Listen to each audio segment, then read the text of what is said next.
Hello, and welcome to today's edition of Messages from Would-Be Authoritarian Dictators on Pepe News Network. Authoritarians do not always come from a place of strength. Often, they actually come from a place of weakness. That takes us to today's authoritarian would-be dictator, Democratic presidential candidate Kamala Harris.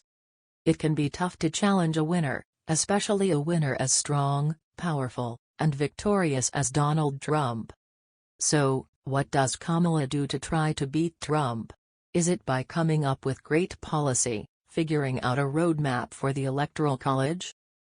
I have to believe that, and I do believe, that the United States Congress, the leaders of the United States Congress, will do everything that is necessary to support and protect the whistleblower.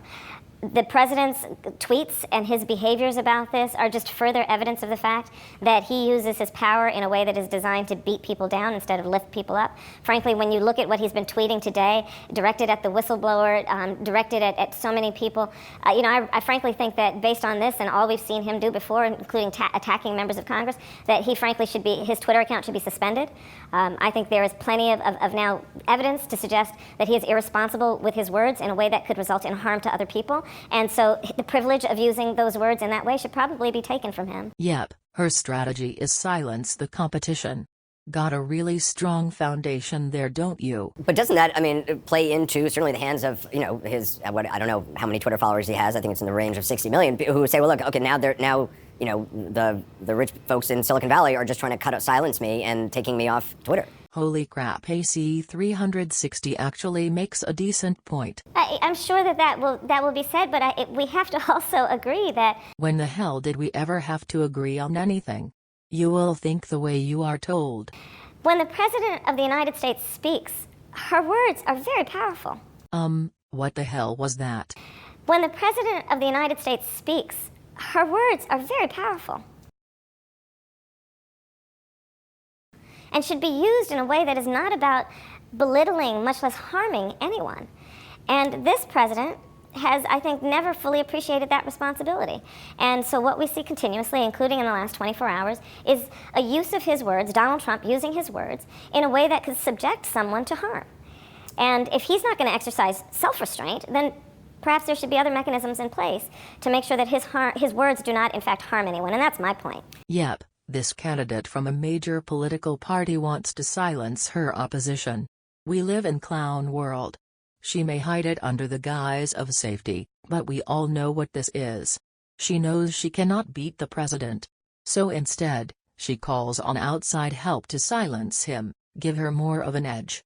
I cannot beat him, please help me. It gets even better though.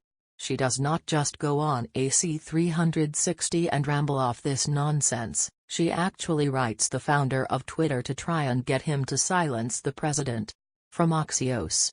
Kamala Harris asks Twitter CEO Jack Dorsey to suspend Trump's account. This candidate wrote a letter to the founder of Twitter to silence her political opponent. Here's a portion of the letter. We'll post the full letter in a different video to keep this video shorter. Mr. Dorsey, I write to call your attention to activity that President Trump has been engaged in on his Twitter account, which appears to violate the terms of the user agreement that your company requires all users on the platform adhere to. Twitter's user agreement specifically states that users may not engage in the targeted harassment of someone, or incite other people to do so, which includes violence against an individual or a group of people. Furthermore, the agreement states that the platform considers abusive behavior as an attempt to harass, intimidate, or silence someone else's voice, and that it prohibits the glorification of violence. Just like gun grabbing Beto calling on credit card companies to stop processing legal gun sales, Kamala wants Twitter to suspend the president's account. Honk honk.